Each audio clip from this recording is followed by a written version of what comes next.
Yesterday, we started discussing the karma. As per yesterday, if you remember, we were talking about how the karma functions, but in more general word. What today we are going to discuss about is the type of the karma. And this particular slide will continue, not just today, maybe tomorrow as well, to explain everything. Yesterday, I mentioned that whatever happens with anyone, we cannot blame any specific person as because of that person, this has happened with me.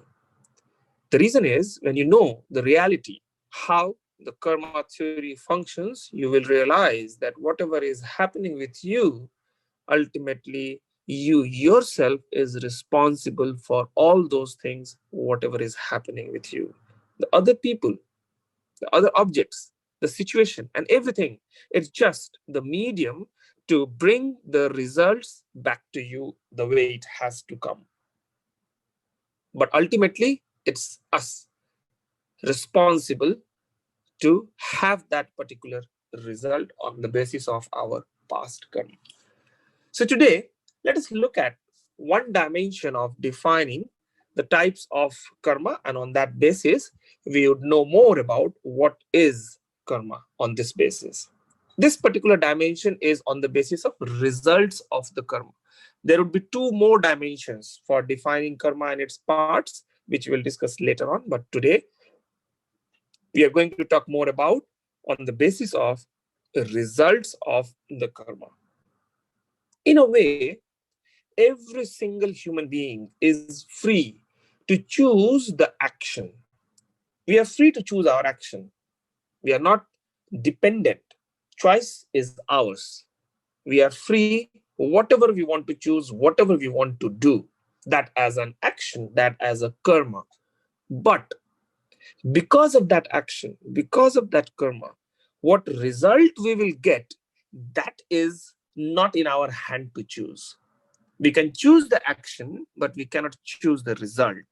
And that choice, actually, I'm talking about in terms of the time, the type, and the intensity. What does that mean? That when exactly the result should come to me, I cannot make a decision. It's not in my hand. I cannot choose, okay, I did this particular karma or action right now. Its result should come this time at this time. No, that is not in our hand.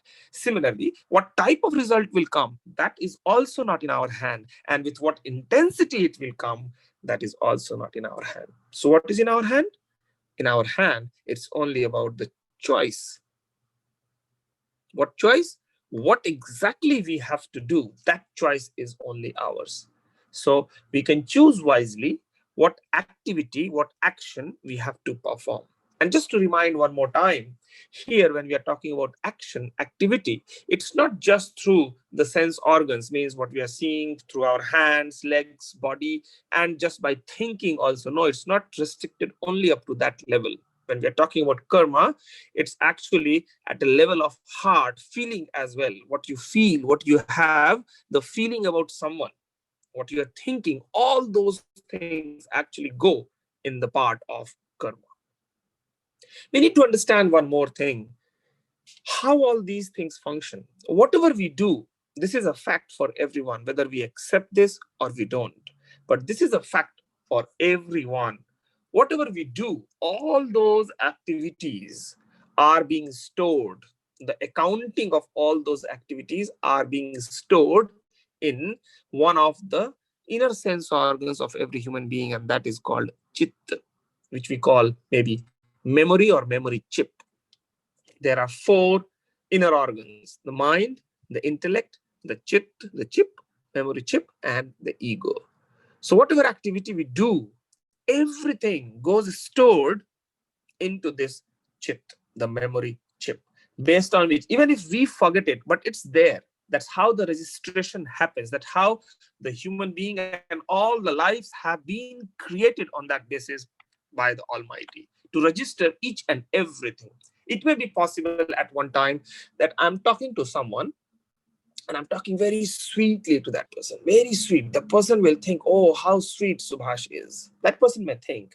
But at the same time, my feeling about that person can be very reversed. Although I'm talking very sweetly to that person, but my feeling about that person is still inside, maybe very much reversed. So don't think that if I'm talking only sweetly to that person, that is the only action I'm doing at that time point, which will be registered in chit on that basis only. No. Since my mind, my heart, my feeling is also doing something at that time point, that is also going to be registered in the chit, in the memory, along with my sweet voice. And the results will be calculated on both the bases. It may be possible that we forget the inner part, we are just remembering the outer part, possibly. And that's how we complain. Oh, I have been doing so good, all the good karma I'm doing, but why bad things are happening with me? So to answer this, let us come to the definition of three parts of karma. And these are on the basis of the results of the karma. And these three are, number one is the immediate result, which in Hindi or Sanskrit you can say kriyaman karma, immediate. The second one is accumulated, sanchit. And the third one is destiny, prarabdh. These are, many people think that destiny is on its own. That we say only because we don't know how it is calculated, how it is functioning. Once you know how exactly it functions, then you will realize that what exactly it is. So these three terminologies, kriyaman, sanchit, and prarabdh, are on the basis of the results what we get, what we do as a karma on that basis. So as the name itself says, immediate. What does this mean? When we do something, when we take a choice to do a karma, an action, the result will come immediately. Now the question is, what is the meaning of immediately? It may be instantly, it may be after 1 minute, it may be after 1 hour, it may be after 1 day, 1 week, or something else. That is not defined. Again, it is a very different mechanism which cannot be explained just right now. But immediate means you don't have to wait too much for that. One simple example is, I am drinking water, that's a karma for myself, and my thirst is gone. That's the result of it, which is an immediate result. I'm running, and after some time, I'm sweating. That's the immediate result. I'm eating, my stomach is full, and I am feeling strong. And day-to-day activities, whatever we are doing, which result we are getting almost on the same day, or maybe after 1, 2, 3 days like that, all these things are immediate karma and the results of it. What is the meaning of accumulated? As the name itself says, we did something, but the result didn't come at that time point. It gets stored. And as and when we continue performing our karma, it would continue accumulating on top of it. And after some time, that some time is when, that is also not fully defined, but still, yes, when it will come after some time. But that sometime definitely has to be defined. It will be within your that life itself. So accumulation is happening. Say one example possibly can be at a young age time, something you have done, but after a few years, maybe when you become old, that time something is coming to you. That something coming to you can be a result of what you did during the younger time. So that actually may be a cause of a result of the accumulated karma which you have done few decades, years before. That is accumulated or sanchit karma. Example, maybe one simple example can be, you hurt somebody during your age of 20, and at an age of 50, you are getting a result back out of it. You help someone at an age of 20 or at an age of 30, and you are getting a result being helped by someone, probably just one example.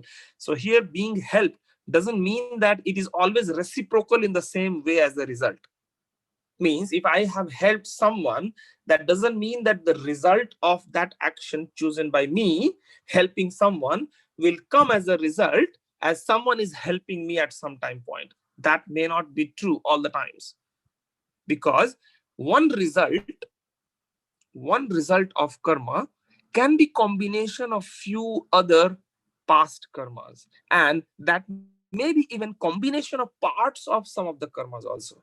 So what here I mean to say is, this whole combination, if you think properly, it is an infinite combination of our past karma.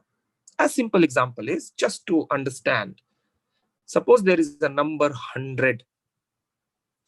100 can be equated with 100 itself, or it can be equated by 50 plus 50, or it can be equated by 10 plus 10 plus 10 plus 10 10 times, or it can be equated by 150 minus 50, or it can be equated by 1 plus 1 plus 1 plus 1 plus 100 times.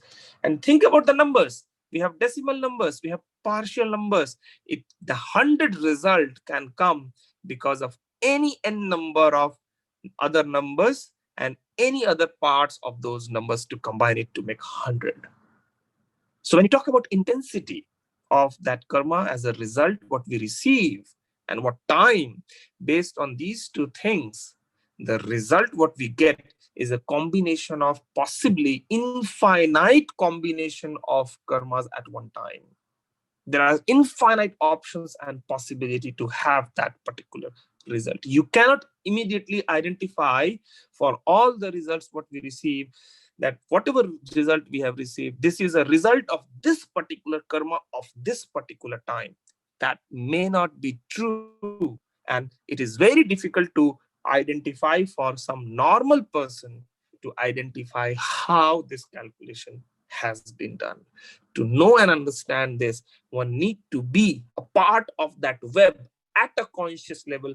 Then only you will be able to know how exactly this result has come. We'll talk more about these things tomorrow. But the third one is the Praarabh, the destiny. What it means?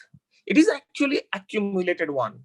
But those which were not consumed or which did not appear as a result in the same life. So if something we have done, the result of that doesn't come to us in the same life, don't think that that has gone. No. Remember that all the actions, all the activities, the results are stored, the actions are stored somewhere in the chit.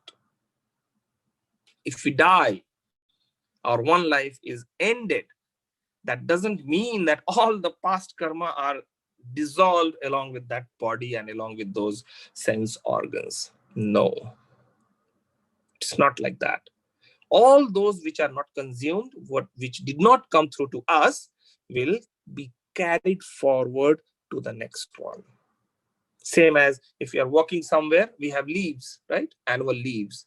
In many of the companies, if you have leaves, the provision is that if you're not able to consume all the leaves, it is not forfeited. It will be, some of them probably will be carried forward to the next year, which you have to consume at one time. On a similar basis, here also, if the results are not coming through, it will be carried forward in the next one. But the interesting fact is, whether all of those carried forward will be consumed exactly in the next life or not, that is the question mark. But yes, this is very much true, that if somebody, let's take about the example of human only. If somebody has taken a birth in one particular place, at one particular place, in one particular family, somebody may ask why that person was born in this particular family at this particular place only. Is there any logic? What is the health condition of one person, one child, when it is taking a birth? It may be possible that somebody is having difficulty at the time after immediate after the birth. Some disease is there or something else is there. Is there any logic behind this? Why it is like this? There is a calculation behind this. And all of these things function, work on the basis of this karma, the philosophy of this karma only. We will talk more about this particular slide tomorrow. Thank you very much for listening today.